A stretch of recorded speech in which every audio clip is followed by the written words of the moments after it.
حضرت پھولپوری رحمۃ اللہ علیہ اکیلے بیٹھے تھے. حضرت کی لاٹھی کا نام تھا عبد الجبار. تیل میں ڈوبی رہتی تھی, تمہارے جیسے 10 بھی نہیں اٹھا سکتے. کتنا بہادر ہے, کھڑے ہونا ذرا, دیکھو کتنا پہلوان ہے بیچارہ.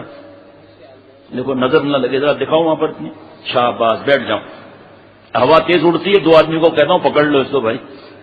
ایسے اور بھی 8-10 ہیں, بڑا ماشاءاللہ کہتا ہے, خود بھی تو ایسا ہی ہے. تو کہا حضرت وہ راوڑ کو جلا رہے ہیں اور اس میں قرآن پاک کے 2 صفحات آ گئے. دیکھو بھائی, میں اور آپ عمل کر کے دیکھ لیں. اب جب کفار دیکھتے ہیں کہ مسلمان کرسمس بھی منا رہا ہے اور چرچوں میں بھی آ رہا ہے, دیوالی میں آپ کو جو خبر بتاؤں گا نا, اخبارات کی نہیں بتاؤں گا, میں اخبارات تو پڑھتا ہی نہیں ہوں الحمدللہ. نیوز چینل سے میرا واسطہ نہیں ہے, بریکنگ نیوز کوئی مجھے بھیج نہیں سکتا اللہ کے کرم سے, نہ کوئی لطیفے بھیج سکتا ہے.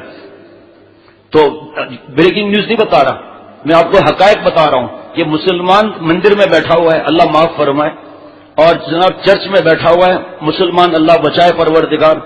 تو یہ لوگ جب اس چیز کو دیکھتے ہیں تو خوش ہوتے ہیں کہ کام بن گیا, یہ تو صحیح جگہ پر نعوذ باللہ یہ پہنچ گئے. یہ یہاں سے ان کو خوش ہوتے ہیں یہ, اور ویلکم کریں گے اور ان کو گفٹ دیں گے, ان کو دعوت دیں گے. 5 اسٹار ہوٹل میں دعوت کا باقاعدہ کارڈ دے دیں گے کہ آپ فیملی ممبر کے ساتھ وہاں آ سکتے ہیں کرسمس میں. فنڈنگ ہوتی ہے, پتہ نہیں کتنی فنڈنگ ہوتی ہے. اللہ بچائے ہم سب مسلمانوں کو, جو جس قوم کی نقل کرے گا اس کے ساتھ معاملہ ہوگا. ہندو دیکھ رہے ہیں کہ مہندی, مایوں, صحرا بندی اور مسلمان کی بیٹی ناچ رہی ہے. آج ایک صاحب نے دوپہر کو کہا, جب تم کہتے ہو نا کہ سفید داڑھی والوں سے پوچھ لیں کہ ناچنے والی کو 25 برس پہلے کیا کہتے تھے, تو اس وقت واقعی دل میں شرم آتی ہے کہ وہ جملے ہم مسجد میں کہہ سکتے ہیں ناچنے والیوں کے لیے. ایسے بےہودہ جملے نہیں کہہ سکتے ہم. باہر کہہ دیا کہ بھئی اس کو ہمیں کیا ضرورت ہے اس کے کہنے کی بھی, لیکن پتا ہے 25 سال پہلے 20 سال پہلے ناچنے والے کو کیا کہتے تھے. یہ کام تو میری ماں, بہن, بہو, بیٹی بھی کر رہے ہیں, تو کون سا اچھا کام کر رہے ہیں. کفار بہت خوش ہوتے ہیں کہ یہ لوگ اس طرح کر رہے ہیں. سنیے آپ, اس وقت جو ہے وہ کرسمس اور نیو ایئر مسلمان اللہ معاف فرمائے شریک ہوتے ہیں. یا پاکستان والے فائر ورکس دیکھتے ہیں, 12 بجے فائرنگ شروع ہو جاتی ہے. اللہ تعالیٰ کفار کے لیے فرما رہے ہیں اولئک کالانعام بل ھم اضل, یہ مثل چوپائے کے ہیں, جانور کے, اس سے بھی بدتر ہیں, اللہ فرما رہے ہیں. اور دلیل ان کے سال کا پہلا مہینہ ہے جانوری. دیکھو مہینہ ہی کیا ہے ان کا, جانوری. اور ہمارا پہلا مہینہ کیا ہے, محرم مکرم.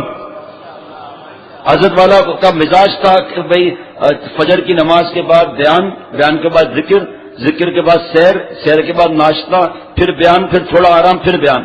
حضرت تو چلتی پھرتی خانقاہ تھے, چلتا پھرتا مدرسہ تھے. حضرت والا برطانیہ میں تھے تو پارک میں سیر کرنے گئے, تو حضرت کے قریب سے ایک بوڑھی عورت نکلی کتے ہاتھ میں لیے ہوئے اور کہا مارننگ.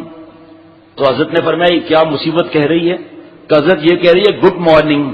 تو فرمایا تو آپ لوگوں کو گڈ مارننگ کا مطلب پتہ ہے؟ ادب یہ کہ آدمی خاموش رہے. تو حضرت آپ فرما دیجئے. فرمایا گڈ کا مطلب اچھا, مار کا مطلب ہے مار, ننگ کا مطلب ہے ننگا کر کے مار. اور ہمارے یہاں کیا ہے سنو ذرا, مزہ آ جائے گا. السلام علیکم ورحمۃ اللہ وبرکاتہ. صبح شام ایک دوسرے کو جو سلام میں پہل کرے گا حدیث پاک ہے تکبر سے بری رہے گا. اور رائی برابر تکبر ہوگا, دل کے اندر مکھی کے سر کے برابر, جنت میں نہیں جائے گا, جنت کی خوشبو بھی نہیں سونگے گا. اور حضور صلی اللہ تعالی وسلم نے 2 نشانیاں فرمائی, بطر الحق اور غمت الناس. حق بات کو قبول نہ کرنا, کسی انسان کو حقیر سمجھنا. یعنی کہ کفار کو بھی ہم حقیر نہیں سمجھ سکتے جناب. کفر سے نفرت کریں گے, کافر سے نفرت نہیں کریں گے. یہ باتیں بتانے کا مقصد ان سے نفرت نہیں, ان باتوں کا مطلب ہے ہمیں گناہوں سے نفرت ہو جائے. کسی گناہگار سے نفرت کرنا جائز نہیں ہے, گناہ سے نفرت کرنا فرض ہے. لائے تو ایسے دین جیسا دین کہ کفار سے نفرت حرام ہے. کیوں؟ کسی وقت کوئی کلمہ پڑھ کے ہم نے نفرت کی اور اس کو حقیر سمجھا, دوزخ کا سرٹیفکیٹ لگا دیا, ہم ادھر کے پیچھے اس نے کلمہ پڑھ لیا. کتنے ایسے واقعات ہیں. اور خاتمہ خدا نہ خواستہ ہمارا خراب ہو گیا تو ہمارا تو حشر ختم. جانوروں سے بھی بدتر, کیونکہ جانوروں سے حساب کتاب نہیں ہوگا.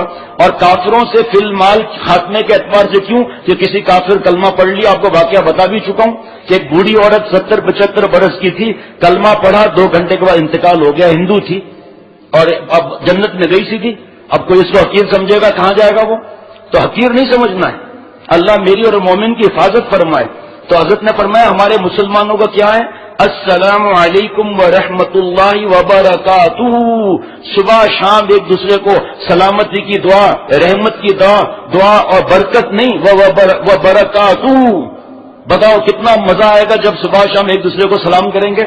ہم تو کہتے ہیں، ہم بیان کرتے ہیں، ہم کو سلام کرو بھائی، حالانکہ اول نمبر تو اس کا ہے جو سلام میں پہل کرتا ہے. صحابہ رضوان اللہ علیہ مجمعین فرماتے ہیں کہ ہم انتظار میں ہوتے تھے کہ ہم سلام میں پہل کریں.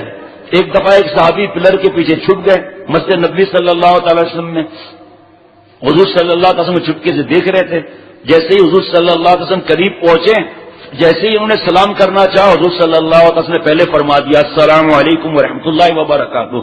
یہاں یہ نہیں چلے گا کہ میں بڑا ہوں عمر میں یا میں بیان کرتا ہوں، نہیں، جو سلام میں پہل کرے گا تکبر سے بری رہے گا. اب ہم لوگ اس میں بھی کنجوسی کرتے ہیں، ہم کو پہلے سلام کریں کیونکہ ہماری سفید داڑھی ہے، تو ہم تو پھنس جائیں گے. تو حضرت نے فرمایا دیکھو مسلمانوں کے پاس دعا یہ خدا حافظ، اللہ حافظ، فی امان اللہ نہیں، سنت جدائی کی بھی السلام علیکم ورحمۃ اللہ وبرکاتہ. اور زبان گھسنے کا خطرہ ہے السلام علیکم، کم گھسنے کا خطرہ ہے السلام علیکم ورحمۃ اللہ، اور بالکل ہی گھسنے کا خطرہ نہیں ہے تو السلام علیکم ورحمۃ اللہ وبرکاتہ. اس کے بعد کچھ بھی نہیں ہے. دوزخ حرام ہو و جنت حلال ہو، یہ اپنی طرف سے ٹھوک دیا. اور جو دین میں بڑھاتا ہے وہ پتہ نہیں اور بھی کیا کیا بڑھاتے ہیں، روکنا پڑتا ہے، بھائی رک جا بس، آگے زیادہ کچھ بھی نہیں ہے سنت کے اندر، اپنی طرف سے مت بڑھاؤ. اور بھی ایک دو جملے ہیں پتہ نہیں کیا کیا ہے، یہ سب فضول ہے.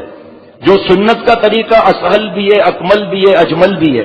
جتنا حضور صلی اللہ علیہ وسلم نے فرما دیا، جتنا اللہ نے فرما دیا، ختم.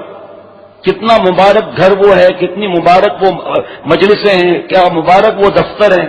جب ایک بہت بڑے افسر تھے حضرت والا رحمۃ اللہ علیہ سے بیعت تھے، پریزیڈنٹ لیول کے تھے وہ، جب آتے تھے داڑھی یا نمازی جب دفتر میں آتے تھے، چپراسی ہو یا کوئی بھی ہو، سب سے پہلے لوگ سلام کرنے کی کوشش کرتے تھے، گھستے ہی السلام علیکم ورحمۃ اللہ وبرکاتہ. بتاؤ دعائیں کتنی لی ماشاء اللہ. یہ ہے. اب تکبر کہاں سے آئے گا؟ کیونکہ حضور صلی اللہ علیہ وسلم نے فرما دیا سلام میں پہل کرنے والے کو تکبر نہیں آئے گا. ہم کہتے ہیں ہم کو کوئی سلام کرے، سلام بھی کرتے ہیں اللہ معاف فرمائے، ہم جواب بھی نہیں دیتے، حالانکہ جواب دینا تو واجب ہو گیا.